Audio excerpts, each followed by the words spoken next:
बहुत अच्छी खुशबू आ रही है। लगता है कुछ तो अच्छा बन रहा है आज घर में। आपके साथ भी ऐसा ही होता है ना, जब कुछ अच्छा बन रहा होता है घर में। तो आज का जो हमारा टॉपिक है वो डिफ्यूजन पे है। So anything around you, you observe the fragrance. कुछ भी हमारे आसपास में कुक हो रहा होता है, तो जो हीटअप हो रहा होता है उसके कारण क्या है, हमारे पास एक अरोमा, एक ऑर्डर आती है, फ्रेग्रेंस आती है, that we call the is due to the diffusion. तो आज का हमारा टॉपिक भी है डिफ्यूजन। लास्ट वीडियो में हमने डिस्कस किया था matter in our surrounding. Matter in our surrounding में हमारा मेन पार्ट था कि हमने डिस्कस किया था only about the 3 states of matter, solid, liquid and gases. Solids में मैंने बताया था आपको कि intermolecular forces of attraction is the strongest. Solids में क्या है, पार्टिकल्स क्लोजली पैक्ड है। आप अपनी स्क्रीन पे भी देख सकते हैं, मैंने शो किया है कि आपको पार्टिकल्स जो है सॉलिड में वो क्लोजली पैक्ड है, उनके बीच में कोई भी स्पेस नहीं है। They have the strongest intermolecular forces of attraction among them. Then come the gases. Gases have spaces between them and they have a very large spaces between them. The particles are very far away from one another, whereas in liquids में क्या है, आपके जो particles हैं वो दूर हैं लेकिन बहुत ज़्यादा भी दूर नहीं है। तो सबसे ज़्यादा जो intermolecular forces of attraction strongest है वो सॉलिड्स में है। लिक्विड्स में क्या है, अट्रैक्शन तो है लेकिन the particles are at a distance from one another, whereas in gases the particles are very far away from one another. So आज हम पढ़ने वाले डिफ्यूजन। डिफ्यूजन होती क्या है, diffusion is the movement of particle from high concentration area to a low concentration area. High concentration area से low concentration area में movement होगी पार्टिकल्स की। Particles move from a high concentration area और region to a low concentration region. और किसकी movement होगी, particles की। Particles किस में प्रेजेंट थे, in every matter, solid, liquid और gas, particles are present, we call them atoms. तो हम अब डिस्कस करने वाले डिफ्यूजन। डिफ्यूजन की एक डेफिनेशन तो आपको मैंने ये बताई, the net movement of particles और atoms from one region to another, from the higher concentration zone to the low concentration zone. किसकी हाई और लो कंसेंट्रेशन, उन पार्टिकल्स की कंसेंट्रेशन। फॉर एग्जाम्पल, हमने एक अगरबत्ती जलाई है, मंदिर में अगरबत्ती जलाई, उसकी क्या है, वहां पे वो फ्यूम्स बने, fumes goes in the air. तो जो वो अगरबत्ती के एटम्स हैं वो goes in the air. When they go in the air, what happens, their concentration is increased around that area only. Afterwards, the fumes come to you, you are sitting in another room or near about it, near to the your area where you have lit it. So what happens, the concentration of the atoms of that agarbatti goes from the area where you lit it, जहाँ पे आपने उसको जलाया वहां से वो दूसरे area में पहुंचेगी। क्यों पहुंचेगी, क्योंकि जो पार्टिकल्स हैं, जो अगरबत्ती के फ्यूम्स हैं, उसके अंदर जो एटम्स है, फ्यूम्स क्या है, gas is a matter, matter के अंदर क्या है, atom. That atoms will move from high concentration zone where you have burn lighted, जहाँ आपने जला अगरबत्ती यूज की है, वहां से वो कहाँ जाएंगे, उस एरिया में जहां आप हो, वहां पे कंसेंट्रेशन लो है। जितनी डिस्टेंस बढ़ती जाएगी, दूर होते जाएंगे पार्टिकल्स, उतने कम होते जाएंगे पहुंचने के लिए, क्योंकि they have to cover the distance, time लगेगा। So the person sitting near to it will experience the fumes fragrance at the faster rate at the less time as compared who is sitting very far away from it. तो diffusion क्या है, it is the movement of particles from a high concentration zone to the low concentration zone. अब kitchen में खाना बन रहा है, वहां पे क्या है, फ्यूम्स आ रहे हैं फूड में से, the fumes are in the form of gases, it is a matter. उसके जो एटम्स हैं, उस एरिया, किचन एरिया में आपको फ्रेग्रेंस ज्यादा होगी, यू फील द आपको खुशबू ज्यादा आएगी।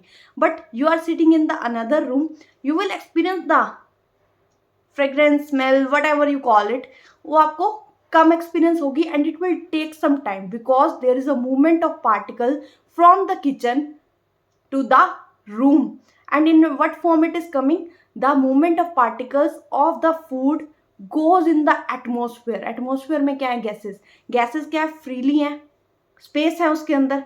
तो जो food के particles हैं वो move होंगे from the food goes into the atmosphere mix with the atmospheric gases because gases have spaces between them, and then they move and reaches to us. कैसे reach होंगे? From high concentration area in the kitchen to the area near to the kitchen, from to the low concentration zone. जो near about area है, जो near room है, वो क्या है? लो concentration zone, और हाई कंसंट्रेशन एरिया है किचन आपकी, जहाँ पे वो फूड बन रहा है.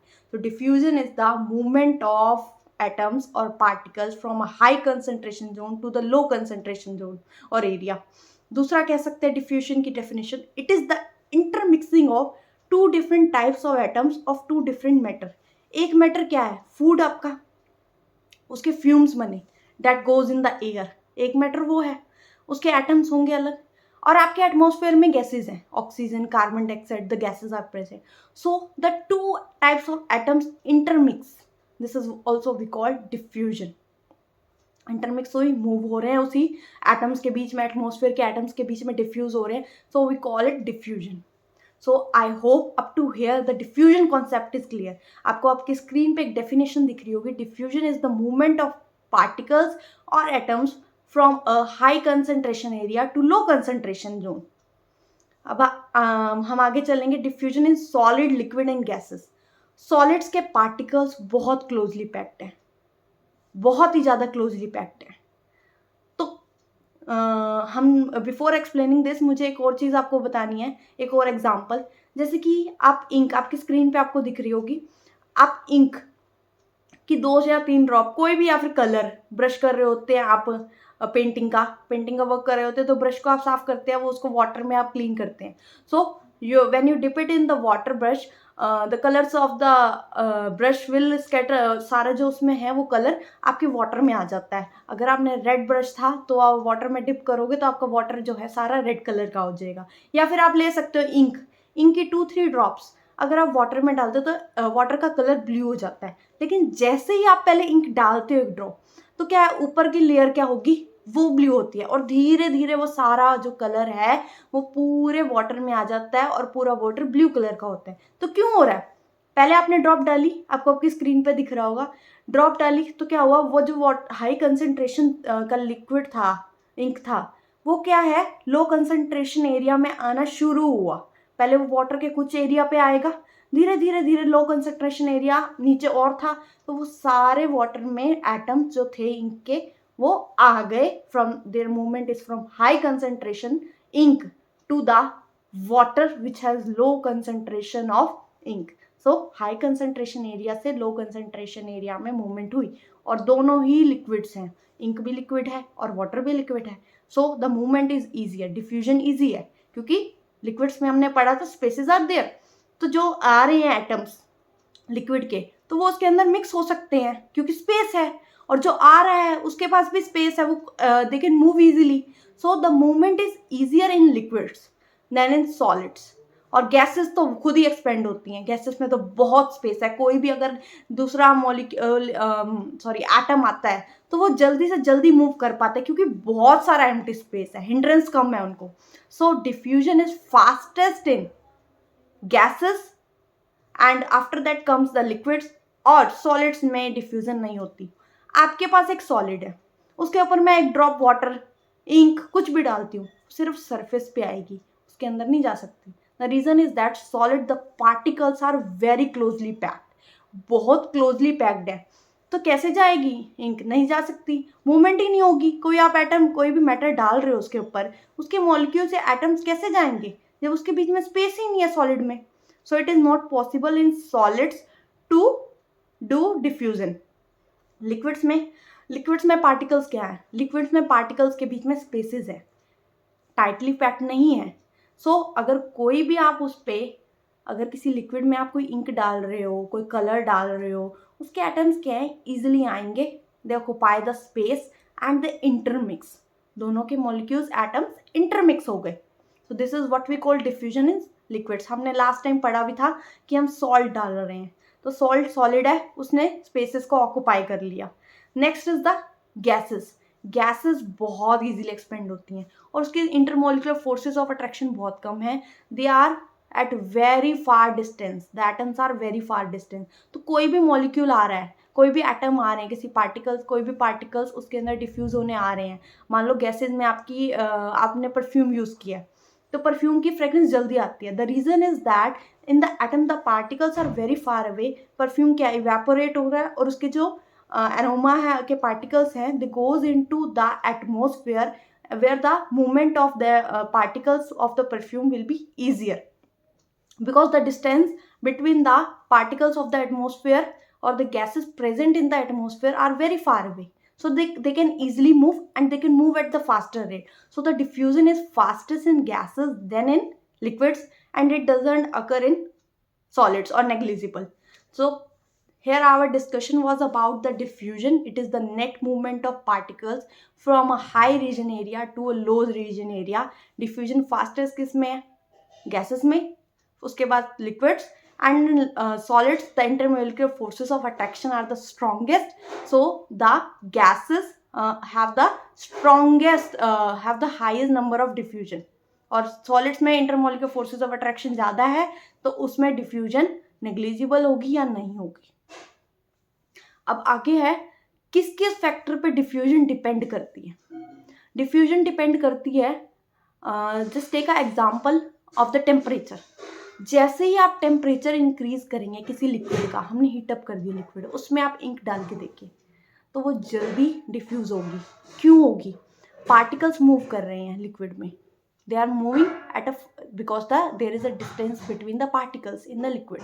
सो जब हम हीटअप करेंगे तो जो हीट एनर्जी है वो कन्वर्ट होगी काइनेटिक एनर्जी में। Kinetic energy of the particles of the liquid, वो फास्टली मूव करेंगे और मूवमेंट जितनी ज़्यादा होगी उतनी डिफ्यूजन ज़्यादा होगी। So the diffusion depends on the movement of particles. तो जितनी ज़्यादा डिफ्यूजन होनी चाहिए वो किस पे डिपेंड करेगी? टेम्परेचर इंक्रीज पे। मूवमेंट इंक्रीज होगी, अगर मूवमेंट पार्टिकल्स की इंक्रीज हो रही है तो डिफ्यूजन विल बी इंक्रीज्ड। आप कोल्ड वाटर में डालें और एक हॉट वाटर में, आपको आपकी स्क्रीन पे एग्जांपल दिख रहा होगा कि कोल्ड वाटर में डिफ्यूजन स्लो है क्योंकि पार्टिकल्स सीज हो जाएंगे, उनकी पोजीशन मूवमेंट कम हो जाएगी। So in that case the diffusion will be decreased. Pressure, हम किसी चीज़ पे प्रेशर लगा रहे हैं, उसका क्या हो रहा है? पार्टिकल्स पास आ गए, अब वो ज़्यादा दूर मूव नहीं कर पा रहे, तो डिफ्यूजन डिक्रीज होगी। So by increasing temperature we can increase the diffusion. By increasing the pressure we decrease the diffusion. Cold और hot water में diffusion faster होगी and in the cold water diffusion will be less. The reason आप देख सकते हैं, lemonade बनाते हैं हम, उसमें क्या डालते हैं? शुगर। कोल्ड वाटर में डिजोल्व नहीं होती वो जल्दी, हॉट वाटर में जल्दी डिजोल्व होती है। और अब हमने आज डिस्कस किया अबाउट डिफ्यूजन। नेक्स्ट वीडियो में मैं ऑस्मोसिस पढ़ाऊँगी। तो अगर आपको ये वीडियो पसंद आई हो तो please like it and subscribe my channel, because it gives a motivation to me also that my viewers like my video and they are satisfied with it. So आज हमने पढ़ा अबाउट द डिफ्यूजन।